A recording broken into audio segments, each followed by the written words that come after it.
Thank you, Prime Minister Andrew. You are warmly welcome to Finland, and I finally got you here to Helsinki. The EPP meeting is very good for me. Also, I will have 7 meetings today with the colleagues, and Michel Barnier will be the next one, and we will continue about the Brexit issues.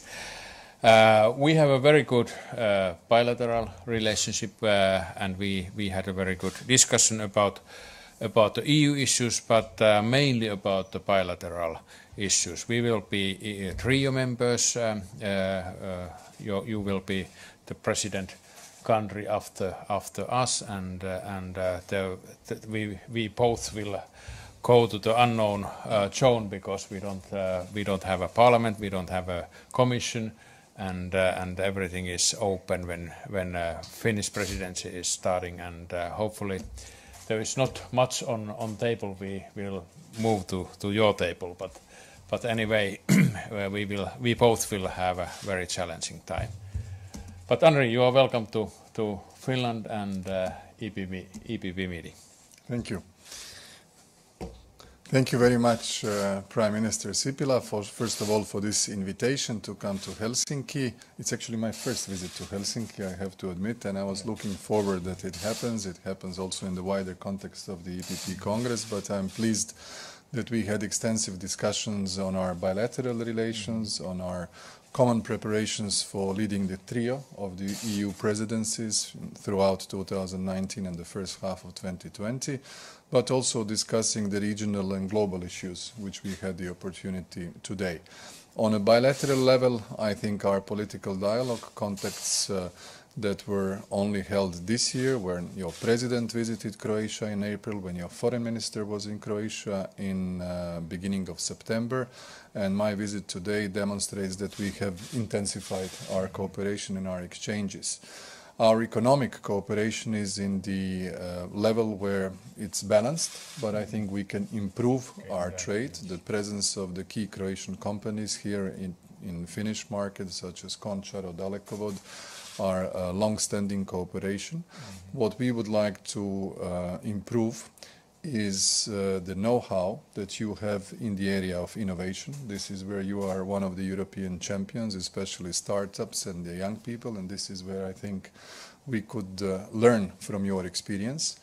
I think that it is very useful that we have opened more than one, actually 4 charter flights during the 6 months of the tourist season. So your companies were flying to Pula, to Split, to Dubrovnik. Croatia Airlines opened a 6 months direct line, and that has immediately elevated the number of the Finnish tourists in Croatia. You were above 110,000, which is a great progress, and I think this fact that you are closer to us and that we get a glimpse of Finland can certainly improve our relationship in the future.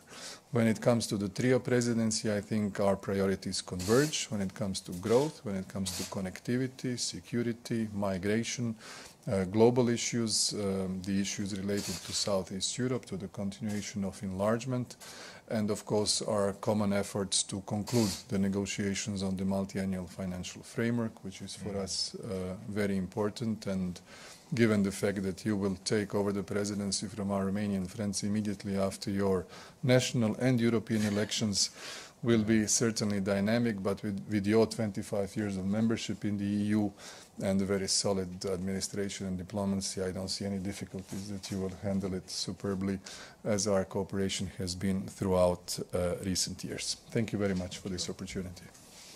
Thank you, Prime Ministers. And then we would have a few questions from the Croatian press. Please go ahead. Thank you, Prime Ministers. Jasna Paro, journalist from the Croatian television.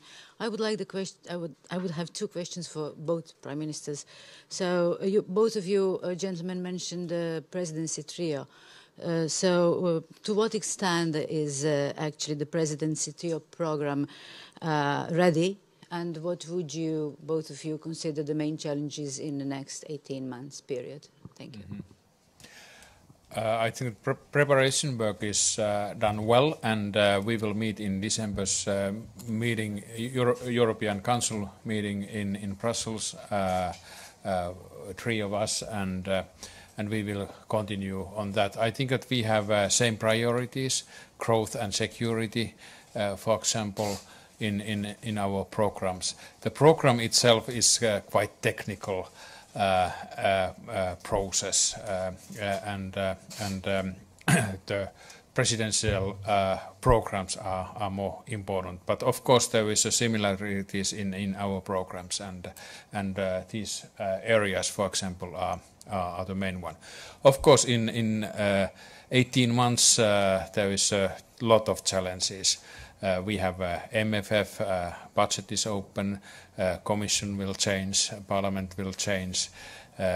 We will have a Brexit negotiations this year, withdrawal agreement, and future relationship will be open on our presidential period. As far as the trio presidency, I think the cooperation at the level of our ministries, state secretaries, diplomats is going very well. Many meetings were already held together with our Romanian friends who will take over the presidency in January. I think that the meeting at the highest level, which will happen at the margins of the European Council in December, will help us to finalize the program. We agreed on the key priorities, whether it's economic terms, whether it's in cohesion, whether it's in security, migration, issues relating to foreign policy. These things have been already set in motion, and I think we will have a lot of continuity in the 18 months where we will have the honor to be in the driving seat. For us, what is strategic is to see when the negotiations on the multi-annual financial framework will finish, because that will determine the dynamics of both the Romanian, Finnish and the Croat presidency. We will be ready if that is sort of followed up to us, but we will all try to do it on time to the maximum possible extent, and that's why we agreed that it is very useful that on the agenda of the December European Council, we will for the first time discuss the multi-annual financial framework at the level of the heads of state and government. Thank you. One more question. It's not a follow-up. It's totally different questions, if I may. We've seen that EPP, in all its preparing documents, above all in a draft resolution, underlines the anti-populism and the fear of populism and anti-European feelings and parties emerging in Europe as a main problem. We have these tendencies in Croatia as well, so I would like to know, both of you, what are your stance? What are you going to do about it? And do we really have to fear populism in Europe? You are part of the EPP group, maybe you can start. Yes, ALDE has nothing to do with this topic. No, we have only positive issues. Yes. Well, I guess it will be a little bit more clear what will be the main lines, not only of the resolutions which we will adopt at the Congress, but also of the speeches, especially tomorrow. You know that the policy of my party has been very clear. We try to present things as they are, try to gain the support of the majority of our voters for the very clear agenda without the rhetorics that would generate fear or that would incite populist forces which exists across Europe. This is a wider phenomena.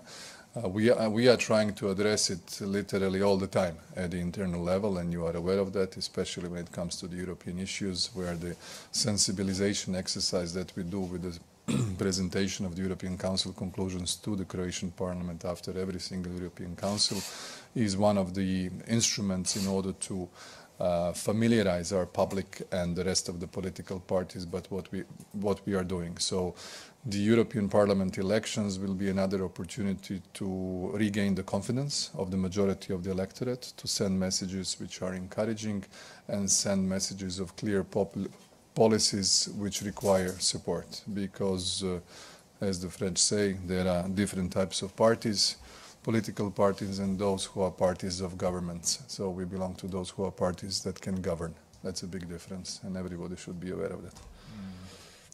Yeah, I think that it's in every country that populist parties are offering simple solutions to very complicated and difficult questions and problems. And what we can do to that problem is that we have to have better solutions, and we have to do more, implement better what we have agreed, what we have promised, and I think that the implementation is a key in this respect also. We have had a very difficult crisis, economical crisis, migration crisis, and people are waiting faster and better solutions from us.